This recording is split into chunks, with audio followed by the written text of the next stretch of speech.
जय गुरु जी। सबसे पहले महाराज जी का बहुत बहुत शुक्राना कि महाराज अपना ही सत्संग देकर हमें अपना ही गुणगान कराने की की कृपा करते हैं हम पर, और इससे भी हमारा कल्याण होता है। मतलब हर तरफ से कल्याण ही कल्याण है। और आप सब जो प्लेटफॉर्म चलाते हैं, आप सबका भी बहुत बहुत शुक्राना। आप सबकी मेहनत का बहुत शुक्राना। सो मैं गुरुजी के पास सबसे पहले 2004 में गई थी। वो जस्ट बाय चांस, हमें जो लगता है बाय चांस था। ऑफ कोर्स कोई चांस नहीं, महाराज की प्लानिंग होती है, महाराज का बुलावा होता है। हमारा घर और छोटा मंदिर सिर्फ 10 मिनट की दूरी पे है। उस समय तो हमें लगता था कि हम कहाँ आके रहते हैं, यहाँ कोई आसपास रहता नहीं था। अभी भी थोड़ा कम ही लोग रहते हैं आसपास, बट ये मेरी जिंदगी की सबसे बड़ी ब्लेसिंग है कि इतने अच्छी जगह पर रहते हैं कि महाराज बिल्कुल पास हैं। कि हम भी जरा दिल्ली से बाहर जाते हैं ज्यादा तो फिर अपने घर की याद आती है, क्योंकि अपने महाराज ऐसे लगते हैं कि महाराज यहाँ रहते हैं हमारे पास, ऐसे फीलिंग है। आई एम श्योर महाराज हर जगह, हम छुट्टी पे भी जाते हैं तो भी साथ हैं। तो जब हम पहली बार गए गुरुजी के पास, मेरे बच्चे स्कूल में पढ़ते थे, मेरी मदर इन लॉ होती थी साथ में, एंड मेरे हस्बैंड, हम जाते थे। कभी कोई 2, कभी 3, कभी हम चारों इकट्ठे, ऐसे बनता था ग्रुप। मेरे हस्बैंड के ऊपर एक बहुत बड़ी उस टाइम प्रॉब्लम ही लगती है, उस टाइम की प्रॉब्लम लगती है, बहुत बड़ी होती है। बाद में लगता है कि आप, ये तो एक ब्लेसिंग ही थी, बिकॉज ये बात हमें गुरुजी के पास ले गई, ये मांग। तो हमारा एक घर चंडीगढ़ में है जो हमने रेंट पे दिया हुआ था, और हमने वो जिनको दिया था वो बहुत पावरफुल थे पॉलिटिकली। ये हमसे गलती हुई और उनकी नीयत बदल गई थी। उन्होंने हमें हमारा घर वापस देने की इंटेंशन नहीं थी। एंड मेरे हस्बैंड बहुत अपसेट थे इस बात के लिए, और इस बात का असर उनकी हेल्थ पे हो रहा था। मुझे घर की चिंता नहीं थी जितनी अपने हस्बैंड की हेल्थ की चिंता थी, बिकॉज वो बड़े सेंसिटिव इंसान हैं। जब वो महाराज पास गए तो महाराज एक्चुअली उनको बहुत प्यार करते थे। उनको कहते थे आजा सरदारा, ऐसे करके उनको बुलाते थे प्यार से। एंड फिर गुरुजी ने उनसे पूछा कि क्या प्रॉब्लम है। नेचुरली गुरुजी को पहले ही पता था, बुलाया ही इसीलिए था। एंड मेरे हस्बैंड ने कहा कि हमारा वो घर है वो ऐसे है। एंड मेरे हस्बैंड बहुत चक्कर मार चुके थे, बहुत कोशिश कर चुके थे अपनी तरफ से। गुरुजी ने कहा कि आपको ये तनु ये घर 2 महीने बाद मिल जाएगा। अब उस टाइम तो हमारा ऐसा फेथ ही नहीं था। हमने सोचा ये ऐसे ही कह रहे हैं, 2 महीने में ये इतनी इम्पॉसिबल चीज कैसे हो पाएगी। बट 2 महीने बाद उनके पेपर वर्क में उनसे कोई गलती हुई और उनको बाय कोर्ट ऑर्डर दिया गया कि they have to vacate the house. जब महाराज को मेरे हस्बैंड ने बताया घर के बारे, तो सबसे अमेजिंग बात यह है कि गुरुजी को हमारी सारी नेबरहुड पता थी कि लेफ्ट साइड में ये है, राइट साइड में वो रहते हैं, 2-4 कोठी छोड़ के उनका भी घर है। उस टाइम मन में ये आता है, बिकॉज फेथ कम था एंड क्वेश्चनिंग ज्यादा थी। तो उस टाइम ये था कि शायद गुरुजी चंडीगढ़ से हैं, इसीलिए वो इस एरिया को शायद जानते होंगे। ये था, ये मेरे हस्बैंड का था। जब मेरी मदर इन लॉ में हमारे साथ गई थी तो उनके लिए एक बहुत बड़ी सर्जरी बताई गई थी, ओपन हार्ट सर्जरी थी हार्ट की।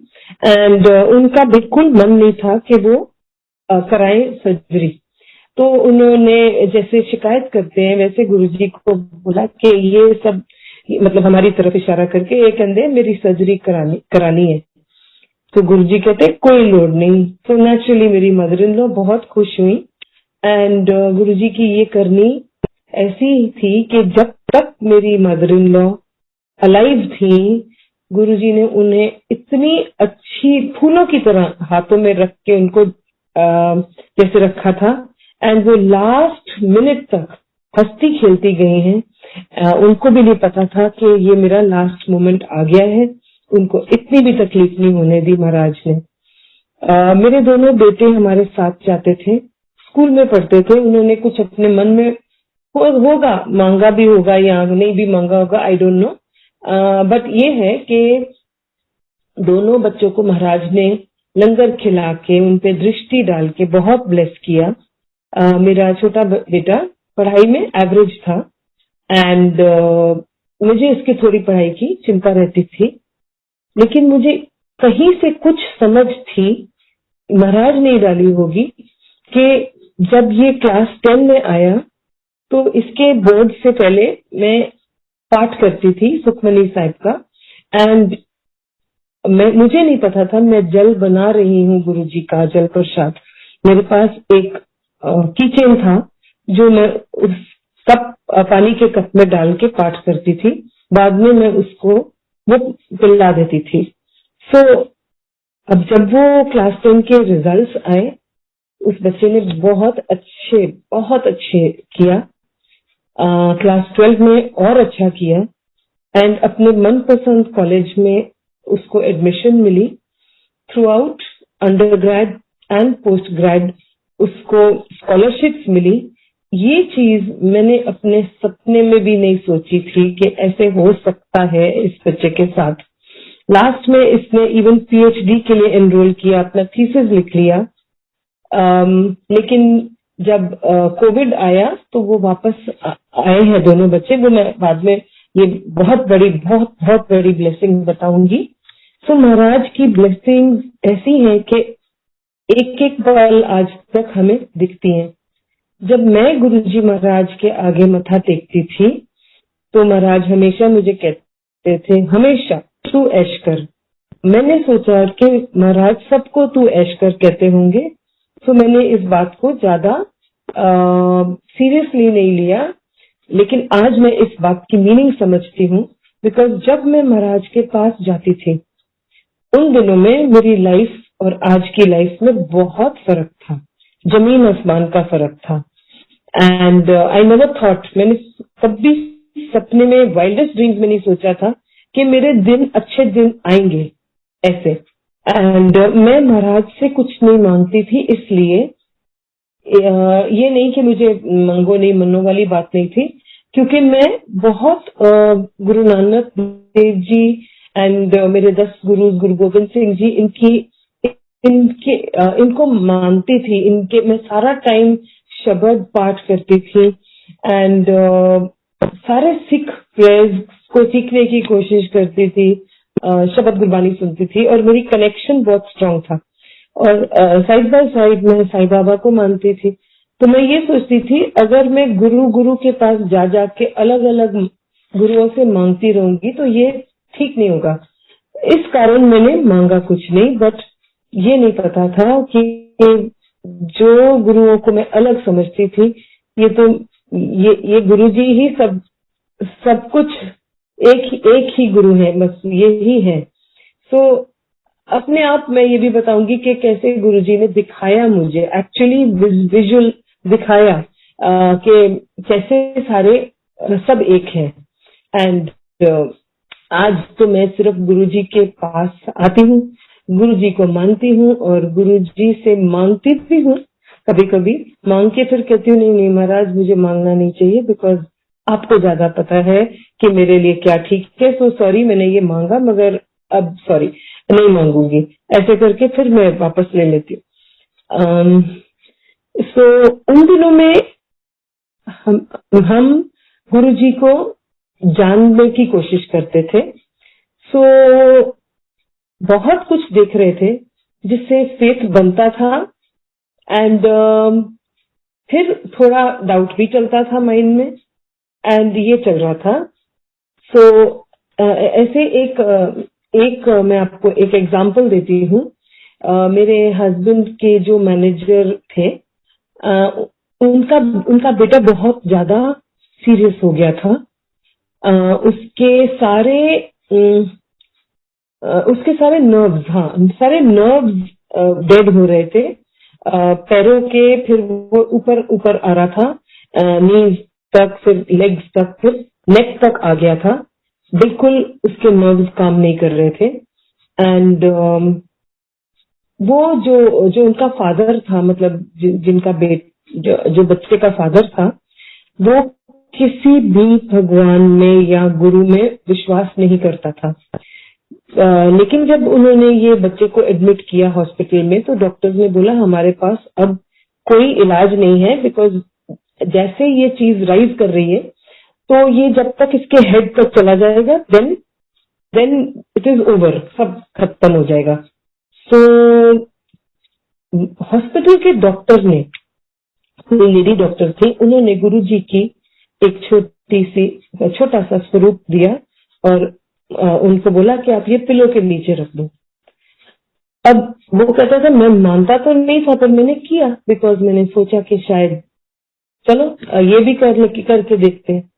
लेकिन आज वो कहते हैं वो रखने की देर थी, मेरा बेटा ठीक होता गया, धीरे धीरे इतना बढ़िया हो गया, इतना ठीक हो गया कि वो बैक टू स्कूल, सब कुछ नॉर्मल हो गया। हमेशा वो बच्चा फर्स्ट आता था, आज वो कनाडा में सेटल्ड है, और गुरुजी की कृपा कभी मतलब छोड़ती नहीं है तुम्हें। अब वो बच्चा जो जहाँ रहता है, उसको कोई जिनका टेनेंट है, वो इसका ध्यान बेटे की तरह रखते हैं, उसको खाना इंडियन खिलाते हैं, ये उनका ध्यान रखता है क्योंकि वो ओल्ड कपल है, वो इसका ध्यान रखते हैं। सो ये कौन करता है कि कहाँ तुम इतनी दूर जाके रह रहे हो और कोई तुम्हें ऐसे मिल गया जो तुम्हें परिवार की तरह देख रहे हैं। तो ये एक बात है। एक और मैं आपको एक इंस्टेंस बताती हूँ, ये भी मेरे आंखों के सामने हुआ। एक लेडी थी, वो सिंगल लेडी थी, उसकी बेटी थी, एंड वो हमारे बच्चों के साथ ही पढ़ते थे। तो वो जो लड़की थी, वो बहुत जैसे genius, bright, extra bright child थी, एंड उसकी एडमिशन हो गई थी अमेरिका में फिल्म मेकिंग में, एंड लेकिन उसके पास 100% स्कॉलरशिप थी, मतलब एवरीथिंग, उसकी फूड, उसका खाना, उसका रहना, उसका पढ़ाई, सब कुछ फ्री होना था।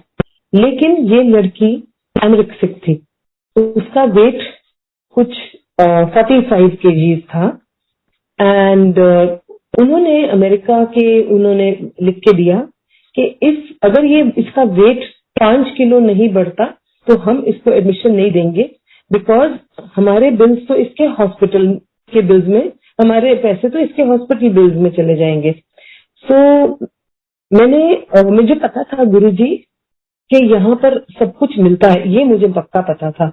सो मैंने गुरुजी के बड़े मंदिर में गई थी और वहां पर मैंने अरदास करी। मैंने कहा गुरुजी ये बच्चे को ठीक कर दो। हाँ, बाय चांस ये हमारे पास रहने आए थे, ये फैमिली। तो जब मैंने वहां अरदास करी और मैंने कहा इसका थोड़ा वेट बढ़ जाए, ये चली जाए, बिकॉज माँ भी सिंगल है। जब मैं घर आई तो मैंने ऐसे ही लाइट ऑफ डिविनिटी खोली कि गुरुजी ने मेरी अरदास सुनी है, देखते क्या कोई मैसेज आता है कोई। एंड मैंने जो फर्स्ट सेंटेंस जो पेज खोल के पढ़ा, उसमें आया गर्ल पुट्स ऑन वेट। सो मुझे पता था कि गुरुजी ने मेरी अरदास सुन ली, एंड वो बच्चा वेट पुट ऑन करके बाहर गया और आज उसको एकेडमी अवार्ड्स मिलते हैं। वो इतना, मतलब गुरुजी की ब्लेसिंग एंड तक चलती है साथ में। और भी एक और ऐसे ही मेरे आंखों के सामने की बात है। एक और लड़की थी, उसके सारे ऑर्गन फेल हो गए थे, वो 6-8 महीने से स्कूल नहीं गई थी, एंड उसके नहीं, फिर वो, ये बात मुझे नहीं पता था कि वो ऐसे हुआ है इसके साथ। तो मैं उसके पेरेंट्स को जानती थी, तो एक दिन बड़े मंदिर में उसके पेरेंट्स और वो बच्चा मिला। तो मैंने ऐसे ही क्यूरियोसिटी में पूछा कि ये आप बड़े मंदिर आते हो, आपको गुरुजी, आपके साथ कोई एक्सपीरियंस हुआ है? तो वो कहते हैं ये जो लड़की हमारे साथ चल रही है ना, ये इसकी ये स्टोरी है कि इसके सारे ऑर्गन फेल हो गए थे, ये बेड से उठ नहीं पाती थी, बाथरूम तक भी नहीं जा सकती थी, एंड डॉक्टर्स ने जवाब दे दिया था। तो किसी ने हमें कहा कि आप छोटे मंदिर चले जाओ, वहां गुरुजी रहते हैं, और बच्चे के लिए ब्लेसिंग्स उनसे अरदास करो। तो जब ये गुरुजी पास गए तो गुरुजी ने इनको सिर्फ एक बात कही, इतनी इजी बात, बिकॉज वो सरदार कपल था, तो सरदारों के लिए बहुत इजी है। गुरुजी ने कहा आप घर जाओ और जपजी साहब का पाठ किया करो। वो कहते हैं कि हमने एक बार गुरुजी के कहने पे सिर्फ फर्स्ट टाइम जब जपजी साहब का पाठ किया तो वो बच्चा उठ के बाथरूम अपने आप गया, और उस दिन के बाद वो ठीक होती गई। एंड ये देखो हमारे साथ ये बच्चा घूम रहा है। ये सारा कुछ मैं देख रही थी और फिर भी मैं अपने आप को रेजिस्ट कर रही थी। और ये भी हम सोचते थे कि गुरुजी सिर्फ हेल्प देते हैं, ये नहीं पता था गुरुजी सभी कुछ करते हैं। वो तो आज हम खुद एक्सपीरियंस कर रहे हैं कि गुरुजी आपकी सोच चेंज कर देते हैं, गुरुजी आपको हर तरह से आपके अंग संग होके आपके साथ रह के आपकी हर चीज का ध्यान रखते हैं। सो ऐसे ही चलती रही, हम जाते रहे। कुछ लोग वहां पर दिखते थे जो बच्चों के स्कूल में, बच्चों के स्कूल के और बच्चे भी होते थे, तो हम उनको पहचानते थे, बट आंख ही मिला के बस नहीं देखते थे, किसी से बात नहीं करते थे, एंड किसी से दोस्ती नहीं करी। पर आज जब उनसे मिलते हैं तो ऐसे लगता है कि ये ओल्ड संगत उस टाइम की जो थी वो ही आज हमारे फ्रेंड्स बन गए हैं। तो उस मालिक का शुक्राना।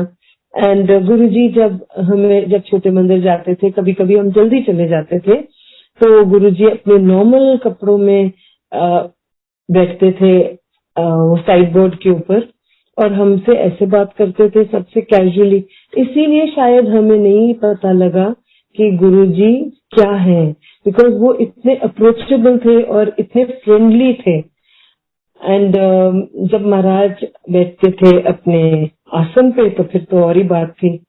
तो एक और उन्हीं दिनों की बात है कि मेरी जो सिस्टर इन लॉ है जिन्होंने बताया था गुरुजी के बारे, उनके साथ एक बहुत बड़ा मिरेकल हुआ था जो बहुत पर्सनल था। तो दीदी ने तो किसी से भी शेयर नहीं किया, किसी को भी नहीं बताया कि ये चीज हमारे साथ हुई है, क्योंकि वो बात ही ऐसी पर्सनल थी। तो महाराज ने मैसेज दिया रोमा आंटी को एंड कहा कि उन्होंने कहो कि अपना सत्संग लिख के दे, एंड नाम नहीं देंगे, अपना अनोनिमस लिख के देंगे। अब नेक्स्ट डे दीदी ने कहीं दिल्ली से बाहर जाना था, तो उन्होंने फिर इसलिए वो सत्संग मुझे सुनाया एंड कहा कि ऐसे हुआ था, रात को मेरे बेड पे आके गुरुजी बैठे थे, और फिर आगे का अपना सत्संग उन्होंने मुझे बताया। तो कहते आरती आप ये सत्संग लिख सकते हो तो प्लीज आप लिख के एनवेलप में डालना एंड रोमा आंटी को दे देना। सो मैंने किया, एंड वो सत्संग आज लाइट ऑफ डिविनिटी में है। एंड मैंने ऐसे सुना है कि जो ये लेटर्स जो हम लिखते थे या जो भी लोग अपने सत्संग लिख के देते थे कि गुरुजी खुद पढ़ते थे। तो मुझे इस बात की ही बड़ी खुशी है कि मेरी लिखी हुई कुछ तो गुरुजी ने पढ़ लिया, चाहे वो सत्संग किसी और का था, बट मैं बीच में किसी तरीके से जुड़ गई। एंड और इतनी सारी चीजें हम देख रहे थे जो मतलब मैं देख रही थी जो मुझे ये चीजें उस टाइम स्ट्राइक नहीं करी कि ये मुझ पे कितनी बड़ी ब्लेसिंग हो रही है। अब मैं अगर थोड़ा पीछे जाऊं तो जब मेरी नई शादी हुई थी तो विद इन 1 मंथ मेरी बहुत मेजर सर्जरी हुई थी, और उस सर्जरी में मेरा रिप्रोडक्टिव सिस्टम में से एक ओवरी और एक ट्यूब निकाल दी गई, दूसरी ओवरी को स्क्रैप कर दिया गया, और मेरा एक और जो ट्यूब था वो भी किसी हालत में नहीं था। सो डॉक्टर ने वो सर्जरी के बाद फैमिली को बता दिया कि आपके ग्रैंडचिल्ड्रन नहीं होंगे। मैं मुझे उन्होंने ये बात शुरू में तो नहीं बताई, पर आखिर में तो पता लगी गई। तो फैमिली बहुत डिप्रेस्ड होती थी, बिकॉज आई गेस सबको बच्चों का शौक होता है। लेकिन मेरे महाराज मेरा ध्यान तभी भी रख रहे थे, जो मुझे एक हमेशा एक फीलिंग होती थी, ये चीज थी कि बचपन से में भी, कि हमेशा मुझे लगता था कि मेरा काम हमेशा बन ही जाता है। अब ये नहीं पता था कि महाराज ही थे जो मेरे अंग संग रहते थे शुरू से। एंड फिर वो अपने फॉर्म में मिल गए, गुरुजी जब सामने आ गए। तो ये मतलब ये स्टोरी ये है कि फिर वो मैं हमें बॉम्बे जाना पड़ा। वहां गए तो एक गायनोकोलॉजिस्ट मिली, उसको हमने बोला कि उसकी स्पेशलाइजेशन यही थी। तो मेरा पहला बेटा बड़ी इजीली आया उनके पास जब मैं गई, और दूसरा बेटा अपने आप आ गया। सो ये क्या था कि जो चीज लग रही थी कि वो अंदर एक्चुअली रिप्रोडक्टिव सिस्टम ही नहीं था, इनकम्प्लीट था। सो वही जेठरा अंकल की हम सुनते हैं सत्संग, तो मैं सोचती हूँ माय गॉड, ये तो चीज मेरे साथ हुई है। ऐसे ही कई लोगों के कितने सत्संग हम सुनते हैं और हम सोचते हैं माय गॉड, ये तो चीज मेरे साथ हुई है। सो वो एक रिकॉल आ जाता है। एंड तो ये चीज तो थी दैट आई ऑलवेज, मुझे हमेशा था कि कोई है जो मेरा ध्यान रखते हैं, मेरे ऊपर किसी का हाथ है। एंड फिर शुक्राना महाराज के ये मेहर आपकी है। एंड फिर वो चंडीगढ़ का घर जब हमें मिल गया तो अच्छा, फिर एक दिन हम बड़े मंदिर से वापस आ रहे थे, तो क्योंकि हर चीज हम लोगों की सुनते थे, तो मैं सोचती थी मैं कहाँ से मानूंगी, मैं तो नहीं मानती जब तक मेरे साथ नहीं होता। वो तो एक फैक्ट है कि जब तक वो चीज तुम्हारे साथ नहीं होगी, तुम दूसरों की बातों पे क्यों जाओगे। तो मैं सोचती थी सब कहते हैं गुरुजी की खुशबू होती है, खुशबू आती है। तो मैंने कहा कि मुझे तो आज तक खुशबू नहीं आई। तो ऐसे सोच के मैं बड़े मंदिर से वापस आ रही थी, रात के 10 बजे थे। एंड जब मैं वापस आई तो हमारा पूरा घर खुशबू से भरा हुआ था। एक एक कोना घर का इतना खुशबू से भरा हुआ था कि ऐसे लग रहा था पता नहीं कितनी बोतलें परफ्यूम की किसी ने तोड़ी है गलती से। सो डेफिनेटली ये चीज ये भी हुआ।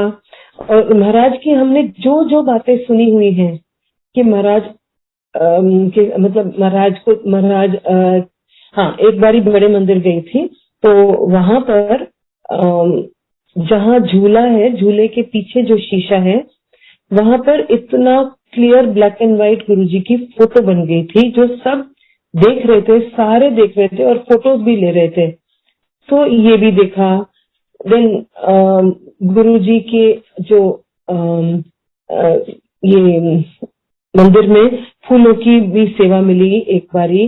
फिर एक बारी मेरी सिस्टर इन लॉ पूना से आई थी, और वो 12 बजे दोपहर को कहती हैं कि चले बड़े मंदिर। तो मैंने कहा कि शायद इनको पता नहीं है। मैंने कहा दीदी इस टाइम पे ना मंदिर बंद होता है, सो शाम को जाएंगे 5 बजे जब खुलेगा। तो दीदी इंसिस्ट करते लगी कि चलो नहीं चलते हैं। तो मैंने कहा अभी पूना से आई है, इनको क्या बोलना। तो मैंने कहा चलो। जब हम वहां गए तो वहां पर एक लेडी आई बाहर, और उन्होंने कहा कि 2 लोगों की जरूरत है, आप किचन में आएंगे, लंगर के लिए थोड़ी हेल्प करेंगे। तो महाराज ने लंगर सेवा भी करा दी। इस तरीके से मेरी एक सहेली, मुझे ये चीज मुझे याद नहीं, पर मेरी सहेली कहती है कि हम दोनों कुटिया में गए थे, आपको याद है। मैंने कहा वो मुझे याद नहीं है, अभी तक ब्लैंक है वो। तो इतनी सारे गुरुजी ने इतने सारे छोटे छोटे एक्सपीरियंसेस कराए, जो हम अनजाने में उनकी ग्रेस, उनकी मेहर ले रहे थे। अब जब ऐसे ही मैं बहुत लोगों को बड़े मंदिर ले जाती थी, जब जिसको कोई प्रॉब्लम होती थी वो मेरे साथ बड़े मंदिर जाते थे, और मैं बहुतों को ले गई, लेकिन खुद नहीं मांगती थी, बिकॉज मैंने आपको रीजन बताया। तो जब आया 2019, ये टाइम था कि ये मेरे लिए एक बहुत टर्निंग पॉइंट हो गया, बिकॉज अब तक तो मैं गुरुजी को जानती थी, अब आया गुरुजी को मानने का टाइम, और गुरुजी ने ऐसे स्पीड अप किया, ऐसे फास्ट ट्रैक पे लगाया कि तब से लेके अब तक तो मुझे नहीं लगता कि इससे ज्यादा फेथ बढ़ ही सकता है। बिकॉज एक मतलब इतना क्रेज है, एज इफ हर चीज में गुरुजी नजर आते हैं, हर चीज में उनका शुक्राना होता है। जब खाते हैं, जब सोते हैं, जब नींद से उठते हैं, हर चीज में महाराज महाराज महाराज शुक्राना, और सब आपका दिया, सब आपका किया। गलत कुछ होता ही नहीं है, कुछ गलत हो तो हम कहते हैं मेहर है, आपकी दया है, बस ऐसे। सो 2019 में मैं गई थी दिल्ली से सैन डिएगो। वहां पर एक लड़की आई थी न्यूयॉर्क से, वो भी एक शादी, हम शादी पे गए थे और वहां पर ये गेस्ट थी। तो वो लड़की ने मुझे मिलते ही बोलना शुरू कर दिया, यू आर माई गुरु बहन। और मैंने सोचा ये मुझे क्यों गुरु बहन कह रही है, जो भी रीजन है चलो कोई बात नहीं, मैंने उसको मना नहीं किया। और वो सारा टाइम गुरुजी की बातें करती थी। तो फिर उन दिनों में मैं बहुत बहुत ज्यादा डिप्रेस थी।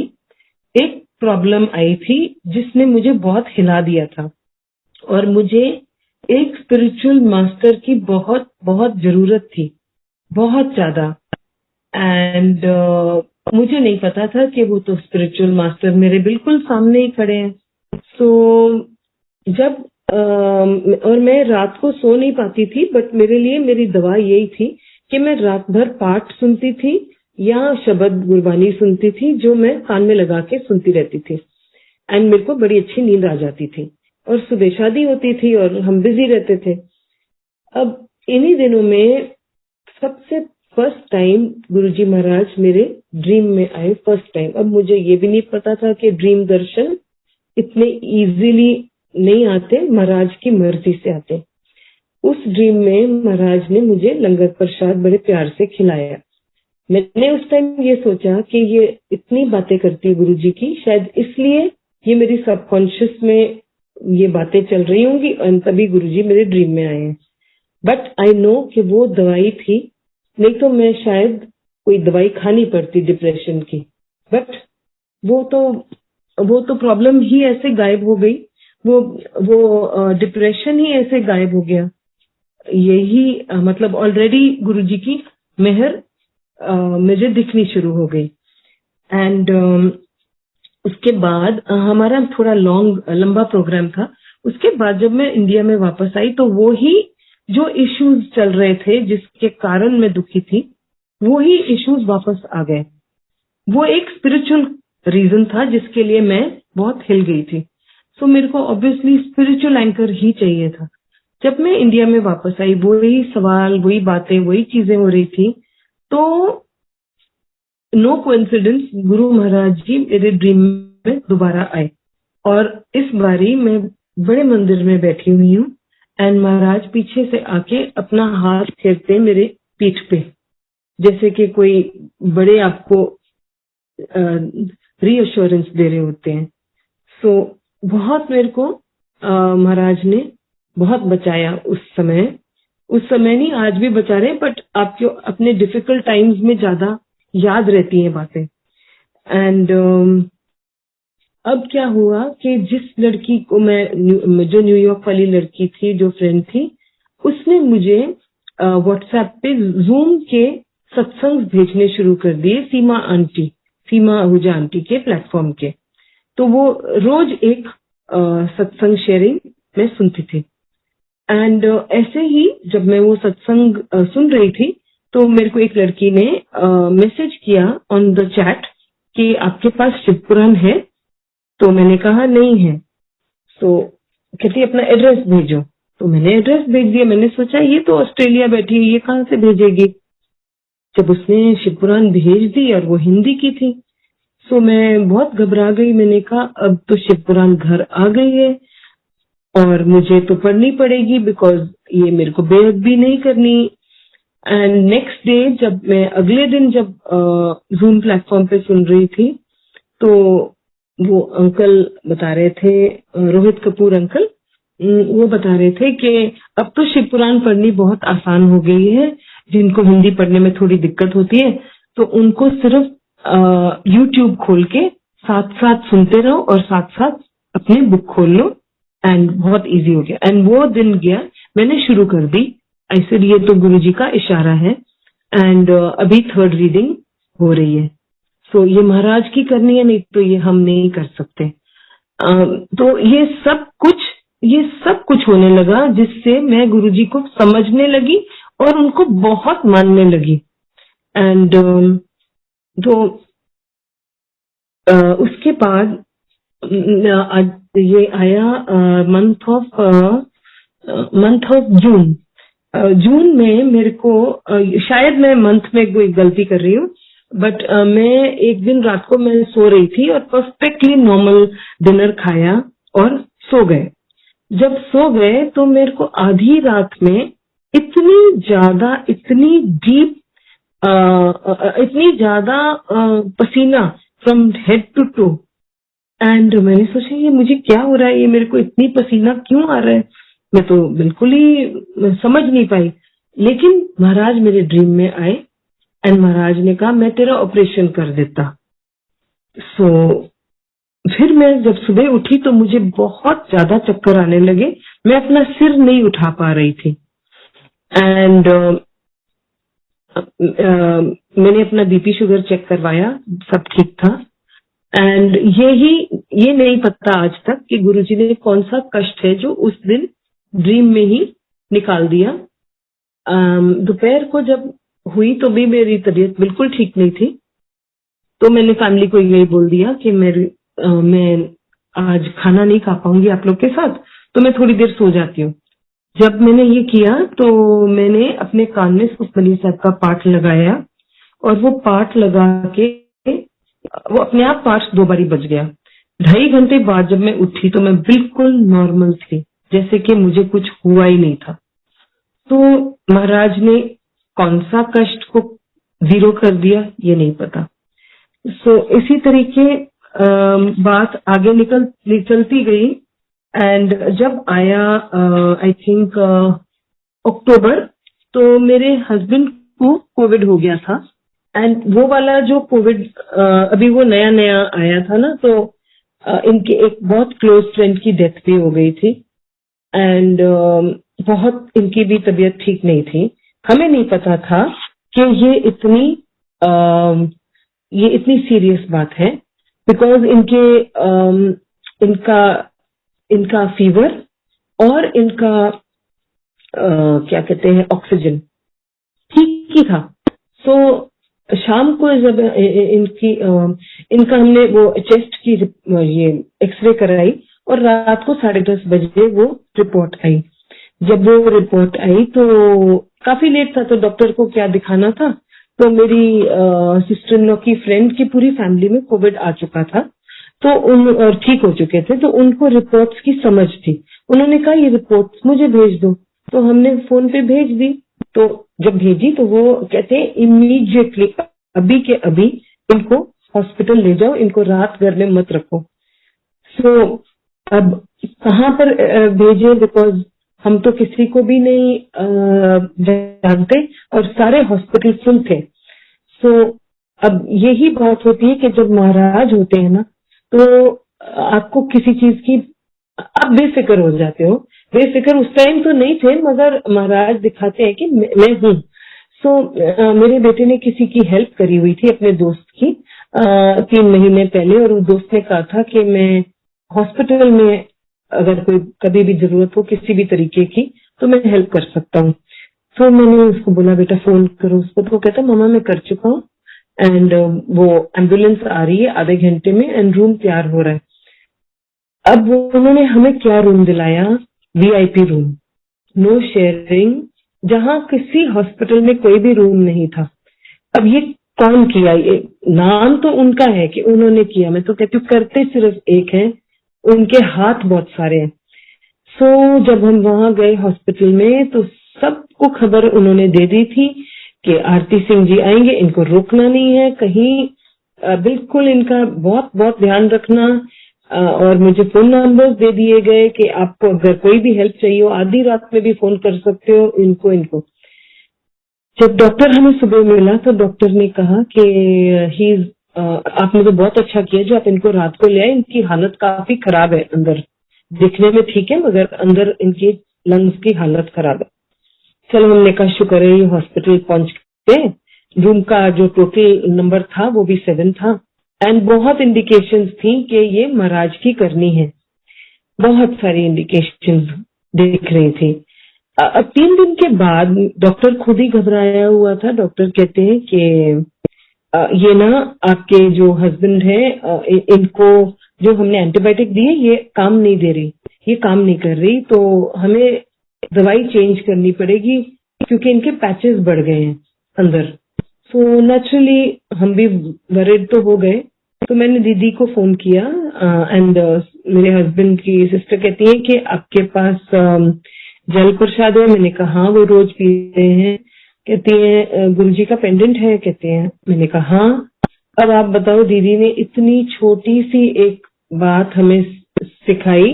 कहते हैं कि गुरुजी के पेंडेंट को किस करके उनको कहो कि अपने चेस्ट पे लगा दें। एंड मेरे हस्बैंड ने यही किया। वो कितनी मतलब एक आधे मिनट की बात होगी और उस दिन के बाद वो ठीक होने लगे और 3 डेज के बाद वो घर आ गए। घर में ट्रीटमेंट चलता रहा बिकॉज बेड्स की शॉर्टेज बहुत थी उन दिनों में।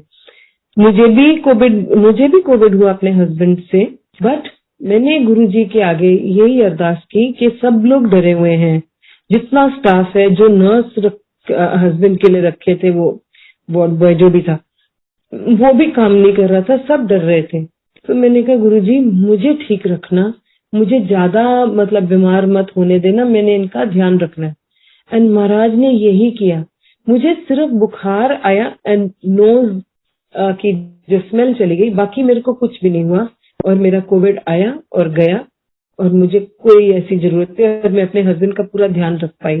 सो शुक्राना गुरु महाराज जी, हर चीज का देखते हैं, हर चीज का ध्यान रखते हैं। ये तो हो गया कोविड का। उसके बाद भी बहुत बहुत कुछ हो गया। अब जो मेरे बेटे जो बाहर पढ़ रहे थे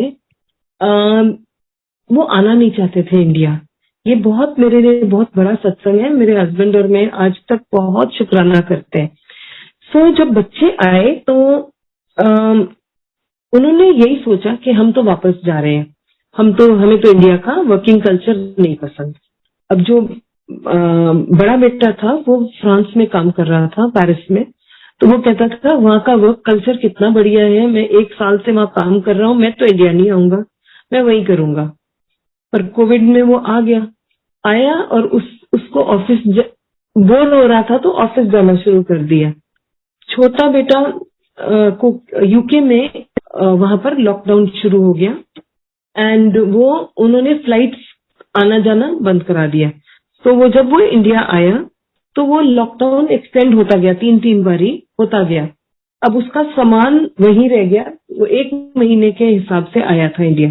तो हमने कहा वो चीजों की परवाह मत करो, आपको आपकी जान प्यारी है, आप इंडिया में रहो जब तक ये क्लियर नहीं होता। तो करते करते वो भी ऑफिस जाना शुरू हो गया। ऑफिस जब दोनों बेटे गए तो इतना मतलब अब्सॉर्ब हो गए कि उन्होंने फिर बेटे ने पीएचडी का भी डिफर कर दिया एंड बड़े वाले ने भी कहा कि मैं नहीं जा रहा हूँ, अब मैं यहीं रहूंगा।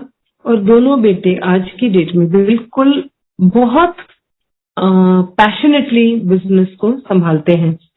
तो ये महाराज की करनी और महाराज की ग्रेस और महाराज का शुक्राना है, नहीं तो ये दिन हमने नहीं सोचा था कभी आएगा। अब जब वो बिजनेस में आए तो बिजनेस में अपनी चैलेंजेस आते हैं। इनको, मेरे हस्बैंड और इनको ये नहीं पता था कि जिनके ऊपर इनको इतना भरोसा था वो लोग इनको चीट कर रहे हैं। जब जैसे ही इनको बॉयज को तो यकीन ही हो गया था, उनको शक तो था बट वो श्योर थे। तो उन्होंने जब मेरे हस्बैंड को बताया कि ये लोग ऐसे गड़बड़ कर रहे हैं तो मेरे हस्बैंड कहते नहीं बेटा ऐसे नहीं बोलते, ये तो बेटे हैं।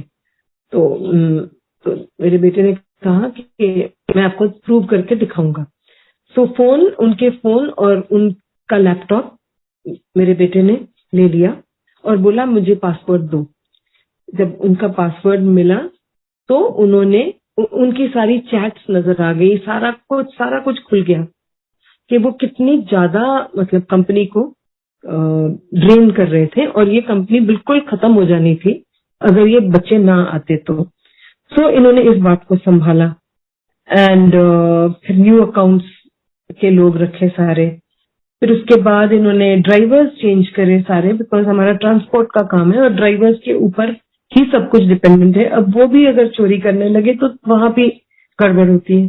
सो ड्राइवर्स जब चेंज करे तो वहां भी मेरे हस्बैंड अलाउ नहीं कर रहे थे, वो भी रेजिस्ट कर रहे थे, कहते नहीं नहीं ड्राइवर बदलोगे तो सारी गाड़ियां सारे ट्रक खड़े हो जाएंगे। बट वो कहता नहीं, जो हमें चीट करते हैं हम उनको नहीं रखेंगे। चलो नए ड्राइवर मिले, अच्छे मिले एंड गाड़ी नहीं रुकी। लेकिन एक ट्रक, अब देखो गुरुजी कैसे आपको संभालते हैं, एक ड्राइवर होगा जो गलत था। सो एक दिन रात को हमें मेरा बेटा आया, ये सेट के डैड को भी डिस्टर्ब नहीं करेंगे, उनको सोने दो, पर मैं जा रहा हूँ, हमारा एक ट्रक गुम गया है, मैं हिसार जा रहा हूँ। जब वो हिसार गया तो 2 बजे उसका मैसेज आ गया कि मॉम वो ट्रक मिल गया है। तो ऐसे चलो गुड नाइट और मैं सो गई।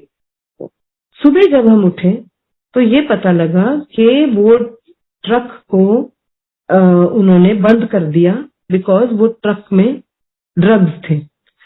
अब आप सोचो ये कितना बड़ा ऑफेंस है ड्रग्स का, क्योंकि वो रास्ते में एक ड्राइवर ने रुक के माल के बीच में ड्रग्स छुपाए थे एंड वो न्यूज़पेपर में सुबह हिसार न्यूज़पेपर पे आ गई थी। लेकिन गुरुजी की मेहर के कंपनी का नाम नहीं आया, उन्होंने नाम नहीं डाला कि कौन सी कंपनी में ये ऐसे हुआ है।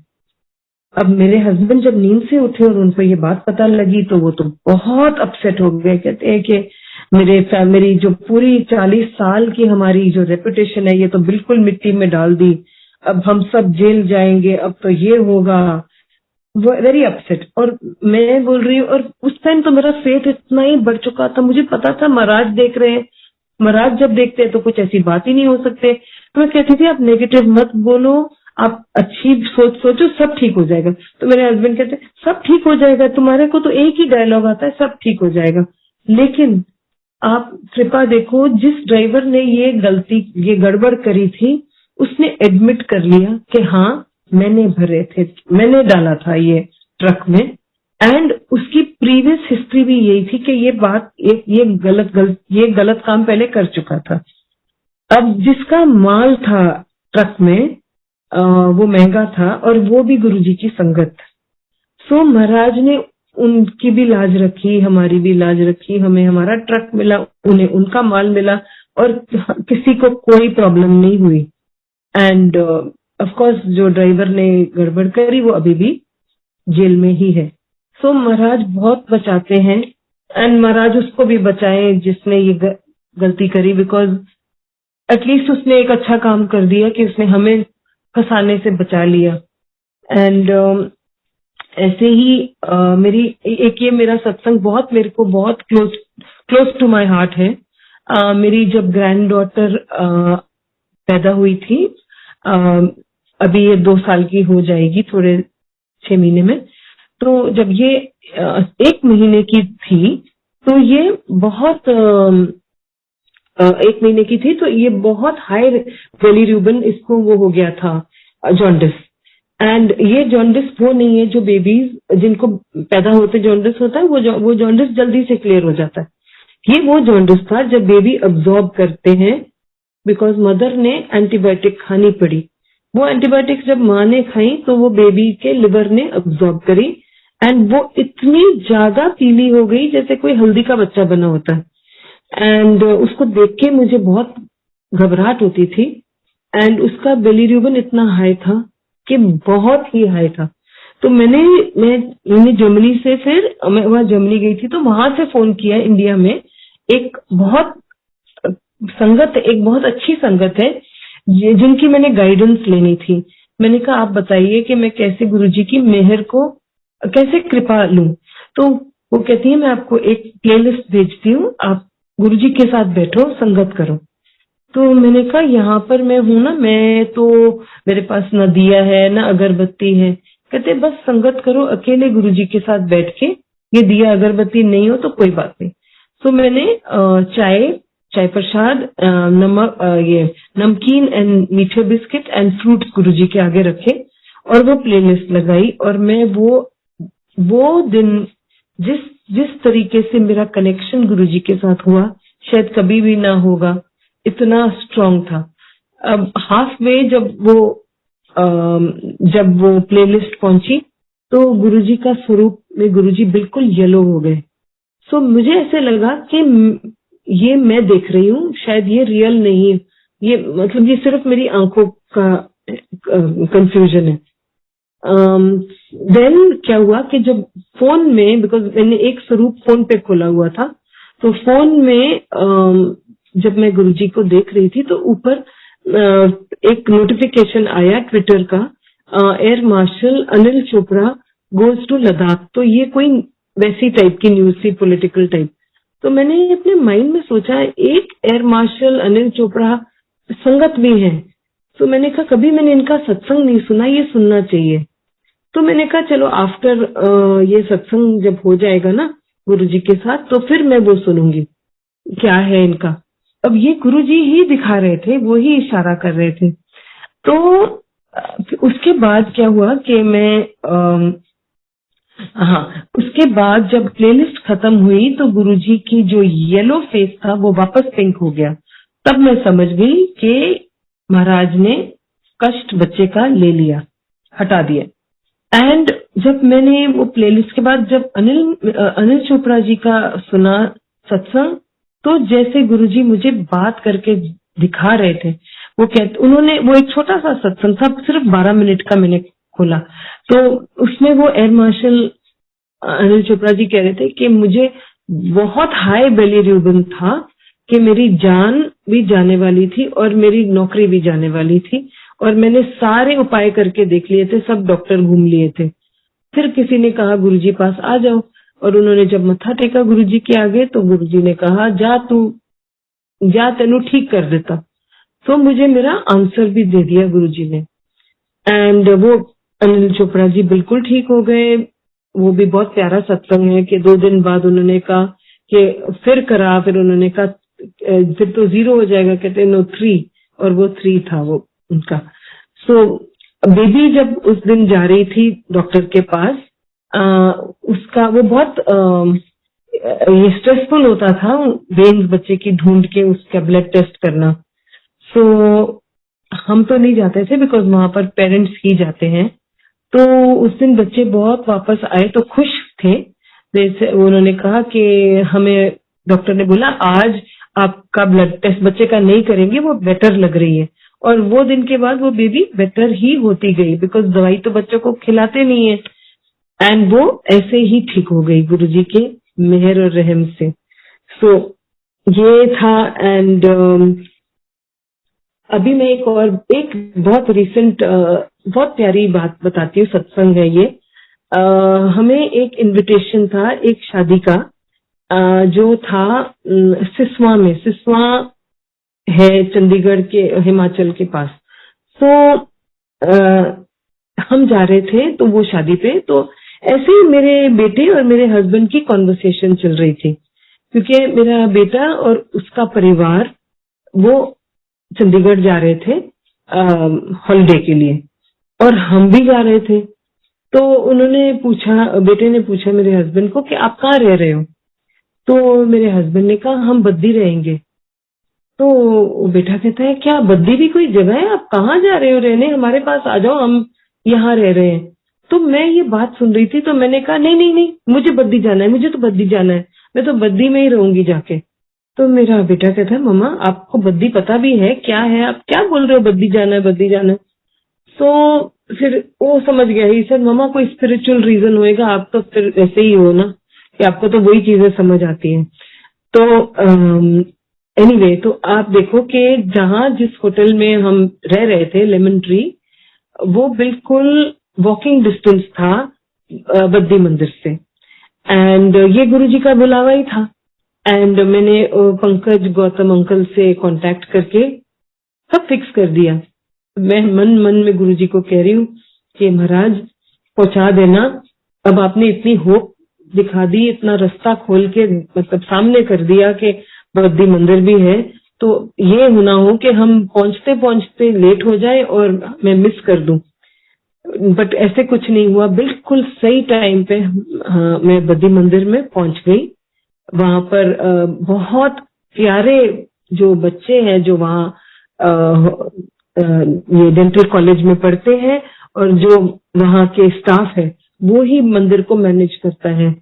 सो इतना अच्छा लगा, इतना इतना अच्छा लगा, ऐसे लगा वापस छोटे मंदिर में आ गई हूँ। एंड गुरुजी ऐसे ही लगा जैसे यहाँ पे बैठे हुए हैं। सो वो एक बहुत प्यारा एक्सपीरियंस है जिसको मैं हमेशा अपने साथ रखूंगी। सो एक वो था। एंड मंत्र जाप की तो मैं एक एग्जाम्पल है जो बड़ा मैजिकल है कि एक बारी रात को मेरे दांत में बहुत ज्यादा दर्द हो रही थी, बिकॉज मेरा एक रूट कनाल का ट्रीटमेंट होना था एंड वो कर नहीं सकते थे जब तक वो एंटीबायोटिक चल रही थी। तो उन्होंने कहा कि देखो आपको पेन बहुत होगी, सो आप ये वाली पेन किलर ले जाओ और ये खा लेना। तो रात को इतनी ज्यादा पेन हो रही थी, 2:30 बजे थे, कि मैं उठ के पेन किलर खाने की हिम्मत नहीं कर रही थी। एकदम मुझे आधा पौना घंटा से के मेरे को ध्यान आया कि फोन पे तो गुरुजी का स्वरूप खोल के तो लगा दूं। तो मैंने अपने चीक पे लगाया एंड लगाती गई और वो पेन चली गई एंड मंत्र जाप करके करके सो गई। अब वो पेन 1.5 दिन नहीं आई वापस, ऐसे चली गई जैसे कि कोई पेन किलर खाई होती है। तो एक ये बहुत प्यारा सत्संग है।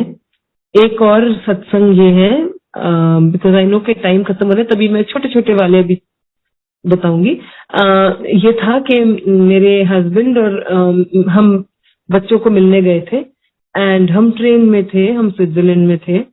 एंड यहाँ पर चलने से पहले मेरे हस्बैंड को फीवर था, तो हमने चेक किया कि कोविड है तो नहीं, क्योंकि बच्चों को मिलने से पहले ये ना हो कि हम कुछ उनको दे दें। तो उनका नेगेटिव आई रिपोर्ट और हम चले गए। अब वहां गए तो उनका फीवर और आने लगा, उनकी तबीयत वीकनेस होने लगी, तबीयत ठीक नहीं चल रही थी। तो आमने सामने हम बैठे थे ट्रेन में और सडनली मेरे हस्बैंड एकदम जोर से शिवरिंग करने लगे मेरे आंखों के सामने। सो मैं समझ गई इनका फीवर राइज हो रहा है। तो मैंने वो निकाला, ये कोई पैरासिटामोल निकाली, बट उससे पहले मेरे पास गुरुजी का डिवाइन प्रसाद था, वो मैंने इनके मुंह में डाला और गुरुजी का स्वरूप इनकी पॉकेट में डाल दिया। इमीडिएटली उनकी शिवरिंग बंद हो गई, इमीडिएटली। सो इतना मतलब कहाँ हम देश के बाहर, मतलब आप सोचो कि वहां कोई ऐसी ऊंच नीच बात होती तो हमें गुरुजी का ही आसरा सहारा है हर जगह, जहां हम जाते हैं वही संभालते हैं। सो ऐसे बहुत सारे इंस्टेंसेस हैं, मतलब और 1 घंटा ही चाहिए होगा, बट कभी खत्म नहीं होंगे सत्संग उनके, जस्ट चलते ही जाएंगे। एंड एक और मैं सुनाती हूँ कि जहाँ लोग जो लोग गुरुजी को नहीं भी जानते तो वहां भी गुरुजी कैसे हेल्प कर देते हैं। तो मैं वापस आ रही थी जर्मनी से एंड एयरपोर्ट पे एक परिवार था, एक हस्बैंड और 2 बेटियां, उनकी छोटी छोटी बच्चियां। वो लोग बहुत अपसेट लग रहे थे, बिकॉज एक तो उनको भाषा नहीं आ रही थी, उनको इंग्लिश नहीं आ रही थी, ना जर्मन आ रही थी, ना जर्मन को इनकी भाषा समझ आ रही थी, और वो किसी और कंट्री से डिपोर्ट होके उनको इंडिया जाना था। अब उनकी बात अटकी इसीलिए हुई थी कि उनको एयर सुविधा फॉर्म फिल करना था, जो वो उनको बता नहीं पा रहे थे। तो मैंने इनको बोला कि मैं ट्रांसलेटर बन जाती हूँ, प्लीज बताओ कि क्या करना है। तो वो कह रहे थे इनको बोलो एयर सुविधा फॉर्म फिल करो। तो मैंने कहा कि आपके पास कोई है जिसके पास कंप्यूटर है, बिकॉज ये उससे अपलोड होता है। तो कहते हैं हाँ है। तो मैंने उनसे बात करी फोन पे और मैंने कहा आप इनका ये हेल्प कर दो, इनके ये फॉर्म फिल करके कर दो। अब यही मैं तो इतना ही कर सकती थी। और फिर मैंने इनको बोला कि आप ना ये मैंने इनको एक गुरुजी का छोटा सा स्वरूप दिया एंड मैंने कहा ये अपने पास रखो, आपका देखो काम बड़े आराम से आगे बढ़ जाएगा। डोंट वरी, आप फिक्र मत करो, बिकॉज वो सुबह के एयरपोर्ट में घूम रहे थे और मुझे नहीं पता था कुछ खाया भी होगा कि नहीं, और इनका सामान भी गुमा हुआ था, इनको इनका ये भी नहीं पता था सामान किधर है। तो बेचारे इनको देख के बहुत अच्छा नहीं लग रहा था, तो मैंने इनको गुरुजी का स्वरूप दिया और मैं चली गई बाथरूम। वापस आई तो ये लोग बड़े खुश लग रहे थे, जो लोग ऐसे लग रहे थे इतने मुरझाए हुए, वही इतने खिल गए थे। तो मैंने कहा क्या हुआ? कहते हमारा फॉर्म भर के इन्होंने बोल दिया कि अब हम इंडिया जा सकते हैं, अभी सिर्फ हमारा सूटकेस ये नहीं मिल रहा, वो लगेज पता नहीं कौन सी कंट्री में है, कहीं रास्ते में ही फंस गया है। तो मैंने कहा अच्छा, ऐसे बोल के फिर मैं चली गई। अब मेरे को फ्लाइट में फिक्र यही थी कि मैंने इनको गुरुजी का स्वरूप दिया, पर इनको ये नहीं समझाया कि बड़ी इज्जत से रखना, हमेशा मतलब इनका थैंक यू करना, जैसे जैसे आपका काम होगा। तो जब मैं इंडिया वापस पहुंची तो ये सीट बेल्ट ये सीट बेल्ट नहीं, लगेज बेल्ट पे वहां खड़े थे। तो मैंने अपनी तरफ से उनके पास भाग के गई कि इनको बताऊं। तो कहते हमारा देखो लगेज भी मिल गया। तो मैंने कहा आपको पता है ना कि ये गुरुजी का जो मैंने आपको दिया है ना, ये अपने पास रखना, और ये आपको हमेशा हेल्प करेंगे। वो कहते हम कभी इनको नहीं छोड़ेंगे। आप देखो कि कौन थे वो लोग, वो कहाँ गए, कहाँ से मिले, महाराज ने उनके पास जाना था, उनको ब्लेस करना था। और इस तरीके की बहुत सारे इंसिडेंट हैं। अच्छा और एक बताती हूँ, एक ऐसे ही छोटे छोटे बहुत सारे हैं। जो मेरे बेटे थे ना, तो ये इनको हाइकिंग और क्लाइंबिंग का बहुत शौक है। तो एक बार ये बॉम्बे से चले गए थे, कोई माथेरान के, नहीं पता कहाँ गए थे, मगर कहीं चले गए थे। अब वहां पर ना कोई कनेक्टिविटी नहीं थी, एंड ये ऊपर तो चले गए और इनको अब नीचे आने का रास्ता ही नहीं मिल रहा था कि हम करें क्या, हम कैसे करें। तो जब मेरा छोटा बेटा है ना, वो थोड़ा इस मामले में बहुत कॉशियस है, तो उसने पहले ही बड़े भाई को बोला था कि ये रिस्क मत लो, वहां पर कनेक्टिविटी नहीं है, हम वापस कैसे जाएंगे। अब उसी टाइम क्या हुआ, एक काला कुत्ता कहाँ से आया किसी को नहीं पता। उस डॉग ने इनको पूरा रास्ता नीचे तक इनके साथ चल चल के दिखाया।